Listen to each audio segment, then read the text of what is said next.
I think it's very difficult for a person to do 4 or 5 big projects at the same time. It's difficult to set big goals like this. Yes, if you are speaking about like big projects, yes, that's true. Today I'm chatting with Valentina Shevchenko. Valentina beat up everybody at 125 and some girls at 135, yeah? Yeah, when I fought 135, yes. Now I'm focused on 125 because it's kind of like my weight class, and I really feel very good at this weight class because it's my natural weight class. Yeah. Valentina is a 7-time champion, I believe. You It was, defended your belt yeah, 6 I just times. like 2 weeks ago, I had my 7th title defense in UFC. And before UFC, I won 17 world championships. Only 17? Only 17. Yeah. If not UFC, it would be more. I've looked at that in your Wikipedia, and I think some people, even some of your big fans from UFC, maybe don't know about your past, that you had a fantastic kickboxing career. Muay Thai and kickboxing, yeah. So I saw your record was 57 out of 59. You won And 57 fights. And it's only professional fight. If you say about like the whole career and like amateur and every fight, it's going to be around 500. Wow. I started very early age at 5 years old, and it was first taekwondo. I fought in different martial arts, karate, wushu sanda, like taekwondo, all styles, ITF, WTF. Then definitely it went a little bit more like kickboxing. Mostly I spent time in Muay Thai and MMA, and now I dedicate my life in mixed martial arts. What was your original interest, or how did this start? The 5-year-old little Valentina said, I need to learn how to kick women in the head. Actually, it's come from my family. Yeah. And my family, they are all sportsmen. My mom, she's president of Kyrgyzstan Muay Thai Federation. She's coach, and she has black belt third degree in Taekwondo ITF. My older sister, Antonina, she's fighter. She started first, then I joined her. And it's everything, it's because our mom, because she wanted her daughters to be smart, confident, and do sport. So you also went to university. You mentioned the education part as well. So you studied film, or what was your degree? My university is, I finished University of Arts in Bishkek, Kyrgyzstan, and my profession is film director. So after you get done beating people up, when you get bored with that, you're going to be a film director in your next career? Actually, I really enjoy this process, and I really understand that it's kind of like hard to do it like two things together, like martial arts and films. But in my experience, like few years ago, just like last year, it was premiere of the movie of Halle Berry, Bruised, and I was like main opponent of Halle, of Jackie Justice, the character of hers, and I was Lady Killer, and I understood that I really can do that. Do both. Like when it's time to fight, I can focus on my training camp and fight. But for example, right now I'm in the rest mode, and I really can like spend time in movie. That's why this is something what I really look for. And yeah, I think it's amazing. Do both. I watched your movie when it first came out. We met last year, and your movie came out soon after that. And I give you a little promo on my Instagram. But I probably don't watch 2 movies per year. I just don't watch movies much. Oh my but God. But I made the time to watch your movie. So it was very entertaining and told a good story. But it was interesting watching you play that character, that you're a normal personality versus you trying to act to be like like over the top, obnoxious, like you like tough. And Yep. so I thought some of it was very comical, and but also a good movie and certainly worth watching.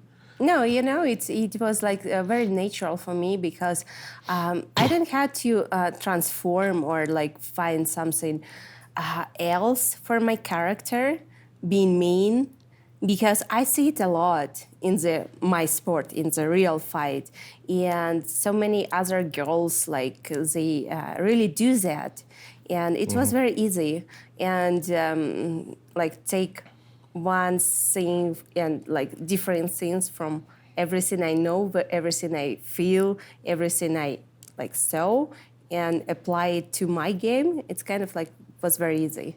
You mentioned, only learning one thing or doing one thing at a time, and it's something I've talked with clients about a lot. That they tell me they're going to do, 4 new things, 5 new things, and I'm like, oh, so you don't want to do any of them, because I think it's very difficult for a person to do 4 or 5 big projects that at the same time. It's difficult to set big goals like this. Yes, if you are speaking about like big projects, yes, that's true. But if, for example, in my life, for example, I'm a martial artist, but also I love to travel. I love to spend time at the range to shoot. I love to drive boats. My sister, she's a pilot, and she's like commercial pilot. She's like very like to spend time in the sky, and I see that it's possible. It's completely people can do that, because like I don't feel that if you are a martial artist you have to stay only at this all your time and wait when you are done to explore something else, because we have very short life and we really have to experience like a lot of things what you kind of like attract to, what you, for example, being a child dreamed of to become, like, I don't know, pilot, for example. Now my sister, she's pilot because she was every time attracted by these things. And yeah, it's everything is possible. But definitely if you are on a very high level, for example, speaking about me, competing for the belt, defending the belt, I know how it's hard and how much energy I have to spend preparing for the fight. And definitely in this time, I cannot do anything else, because if I want to have good results, I have to put everything from me. What I found in my life, that if I focused very hard to build a skill set in one area, that I'd always have like my main project and then a second project. And maybe I'm spending 80% of my energy on my main project. And when it's difficult for me to continue on that, I don't want to relax, then I work on my second project instead. And that's worked very well for me, that if you build a skill set, you build it high, maybe you can keep it 90%, maintain it, and build a new skill set, also very good, maintain both, and build a third thing and maintain that.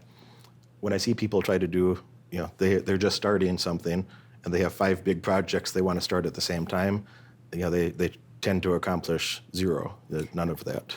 I agree. I agree. And this is the same with, like, for example, speaking about one thing, we can think as example for everything. For example, in martial arts, if we are trying to learn more techniques, right? We are not gonna spend our all time to learn one technique. No, we're gonna learn different techniques, but spending more time in something that you feel very comfortable. But if you learn at the same time other techniques, they all gonna help you to perform your game better. And one technique work for other technique. And I think it's the same, because our world, it's working, it has the same structure in everything. No matter what you are doing, like business, sport, or whatever, it's same structure in everywhere. And once people understand that, they can be successful in everything. I agree. I think there's a lot of overlap between business and martial arts. You've been training for almost 30 years. I've been training for almost 7 months, and I'm testing for my blue belt this week with. Good. Do you know Jake Shields? Jake is my main coach. Nice. And he's been slowing me down a couple of months. Okay. I've been training with Hoist Gracie. Hoist Gracie says blue belt, no problem. I'm training with Derek Brunson. Derek Brunson says blue belt, no problem. Frank Muir, blue belt, no problem. Gilbert Burns tells me blue belt, no problem. There's people I spend many days training with. Jake says, let's wait another month. So I think this week, Tuesday, Wednesday, Happening. we'll have this done. But Nice. some of the guys told me, 2 months ago that, yeah, good. But I'm spending a lot of time, spending more than 10 hours per week, all of that time with professional, mostly world champion fighters. So I have the best coaches you could find in the world. I have the best coaches. I'm very focused on that and working on that. This was supposed to be a hobby. This was supposed to be a fun thing. And I'm learning that I'm not good at hobbies, that very few things I can just do part way. I'm either doing something very focused or probably I'm not going to do it at all. So. I think I have the same mindset because I really don't like the word hobby, because it's really something that you kind of like, I don't know, watching movie, it's a hobby, right? This is a hobby because you don't put anything like energy in that. But when people saying like, what is your hobby apart of martial arts? And I say like, no, everything that I do, I'm trying to be not the best, but to understand what I am doing. For example, I started to ride boat, and I kind of like want to learn tides, when it's good time to like go and where is like good time to stay. And for example, if you're speaking, for the future, I think about learning how to sail. And it's a lot of energy you have to put in there and really understand what you're doing. That's why it's already kind of like not hobby, because it's a thing what you're doing. And my personal like understanding of hobby and everything what I do, it's kind of like completely different, because hobby, it's what you are not putting anything like energy. But in my life, all things what I do, I really enjoy that, and I want to spend time that to be like better version of myself. And that's why, no hobbies, just everything what I like. This was supposed to be a hobby. That I have a boxing coach. I have a couple of guys, Dewey Cooper, maybe you know, that's helping me with kickboxing. Henry Hooft has been helping me a little with kickboxing. And I really have learned that I'm not good at having a hobby. I'm just going to work. I think something I've been excited about that you brought up a few minutes ago is finding while I'm learning new things in martial arts, I'm relating that to, I spent my life on business. I spent my life, 35 years of it thinking about business. And I talk about money all the time. Money just means freedom. Money is the freedom to spend your time how you want to and do nice things for your friends and family, and have nicer opportunities and a more comfortable life. More certainty in your future. When I grew up, how I grew up, I didn't have much certainty about my future. It was not fun. So I wanted to make sure that as I got older, that I had a lot of resources and so on. But there's a lot of things that I'm learning about martial arts that's making me think just a little bit about business, or remember something, or relearn something a little bit differently. I'm finding more business opportunities that you think of the frustrations that, especially early, you have to learn all these new positions and all these moves that I've been learning in Jiu-Jitsu and kickboxing and traditional boxing. And then you have all the frustrations of, this was maybe a long time ago in your life, so maybe it's very natural to you now. But I'm 43, and I have to make these I have to make the mistakes at 43 that you were making at age 5, age 6. So then you feel frustrated with yourself, or I feel frustrated with myself do it better. Or I can see it in my mind, but I have to make my body do the thing, and you have to get used to engaging in that behavior. So anyway, it's helped me think about business, a little bit differently, or being a beginner at something again is helping me remember things. Does that make sense? You have these experiences? Definitely. And I think, yes, kind of like when you're starting to learn in the early age, it's you kind of like don't analyze it. You know it, and you kind of like, you already have it, and you don't understand what is the like base of your technique, why it works, and why this technique works and another doesn't work. It's kind of like a good thing because you already have it, but bad things that you kind of like don't understand why it's working. But people who start to learn in the older age, they kind of have to really put their head, mind, and understand why it's working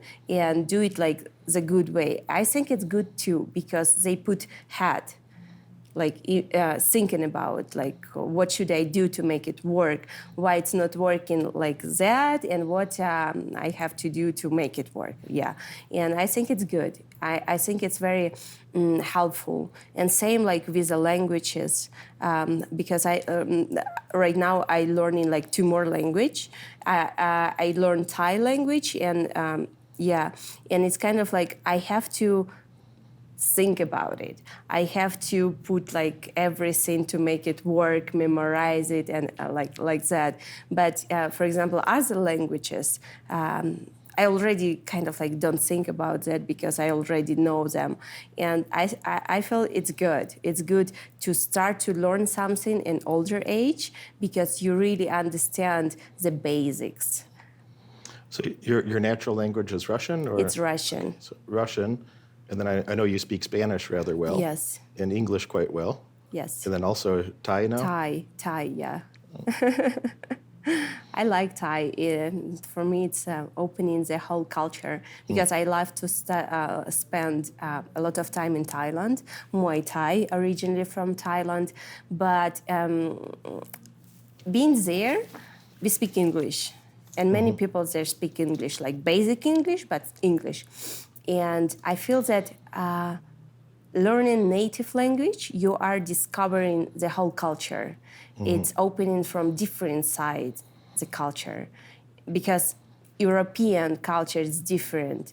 We have completely different history, and Asian culture it's completely different because they have different culture, and it's interesting. It's kind of like I feel that way because when I travel, I don't want to travel as a tourist, like just for check. I've been here, I took picture, and that's it. No, I really want to see how people live, what they're thinking, what they're eating, just local, be local there. And I think this is only one way to understand the culture and the people's mindset. When I was in Thailand, I've only been once. I've been to Asia at least 20 times, but mostly Hong Kong, Macau, Singapore, Japan, but only once to Thailand. And I ate Korean barbecue. Like Korean barbecue in Thailand. I think 5 days in a row. Korean, same restaurant. I went there. I liked it every day. Korean barbecue. So when I find something that's working, I just keep going with it. So maybe you've been exploring the culture there more deeply than I have. Definitely deeply, because I don't know if you saw, sometimes you passing on the street and you see kind of like big bowls. It's restaurants, open restaurants, big bowls with like curries in there, rice and curry, and they. This is kind of like very, very local. They call it khao keng, and it means curry. And they put like chicken, pork there, like different bamboo or like different vegetables. And this is actually my favorite food. And it's super spicy. It's very spicy because Thailand is spicy food. But every time I go there, and my first restaurant, and I go just like street food, because this is the best. This is the most taste like I can enjoy. Sometimes I'd get like chicken wings from the street food. Oh my God, no, it's not Thailand, wings. No. No, but I had them in Thailand, so it's Thai food, right?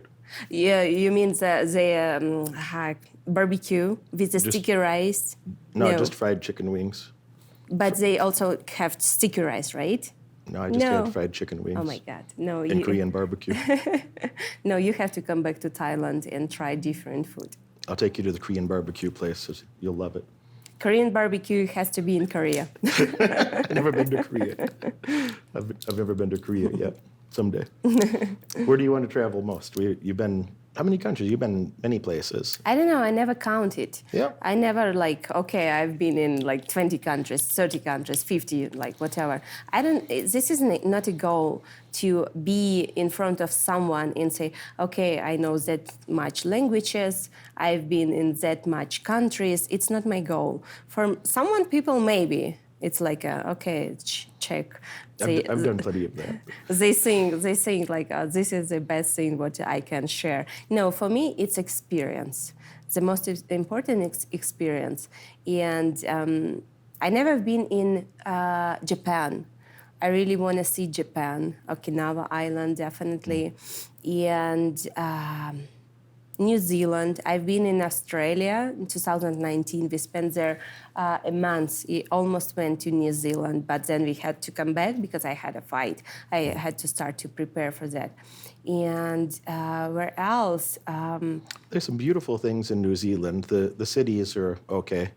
Nature, yeah. But the nature part, the nature part is what you see in New Zealand. Yeah. There's a volcanic park there that were like something like Yellowstone Park in America with the geysers and the water comes out of the ground. And that was really fun. That is extremely unique. No doubt. It's so beautiful in there, yeah. We've been, it's very close to Australia, and Australia, it's so beautiful. Yeah. I spent maybe 7 months in Australia, different times, 3 weeks, 2 weeks, 1 month. So maybe, I don't know how many times. I went 9 times, something like this, to Australia. But I was always in the cities. But in New Zealand, you go see everything in nature, and it's very pretty there. I think it looks like maybe like Tasmania, something similar, no? I've never been. I know Tasmania used to be independent. Now it's a province of Australia, but I've never been to Tasmania. Yep. But I'm one of those weirdos that went to 66 countries. 66 countries. Oh my God. Sometimes I take a day trip just to collect one more country somewhere. Yeah. And I have different preferences. Like I want, if I travel somewhere, it's like I have to spend their time really to experience everything. And because when you travel, for example, here it's far from like everything. Maybe South America, it's not that far from here, but to go like Europe, Asia, it's very far. And you have to take a long flight. And sometimes it's not enough just like few days, 3 days to actually people just saying that your body is there, but your soul is still at your place. And it's take about a week actually to feel that you are there. And that's why if I travel somewhere, I want to stay there not less than 1 month. And I feel that if it's 1 week, it's kind of like, I don't feel anything. There's some countries that a few hours is enough experience that you can go elsewhere and feel happy. Probably. And I've spent a lot of time in Europe where for years I'd go there for a month at a time, maybe 3 months, 4 months sometimes per year, but 3 months per year for several years. And I agree with what you'd say, that you land there and it takes a few days for your body to adjust. And then usually I'd spend like a week in one country and then flies to a different country, come home, but 1 week. And that feels to me like probably how someone from a different country that comes to the United States, that if you spent a week in Los Angeles and a week in New York and a week in Miami, that you experience a few different places and you have a feel for that city or the different cities of the country. But the champion interview you just watched is just a tiny teaser from this champion's extended full-length interview contained inside my comprehensive wealth building foundations course, The 10 Commandments of Wealth. Get inside the 10 Commandments of Wealth, and as a bonus, you get dozens of in-depth interviews with world champions just like this. Leave a comment if you want a business or success question answered, and subscribe for even more winning.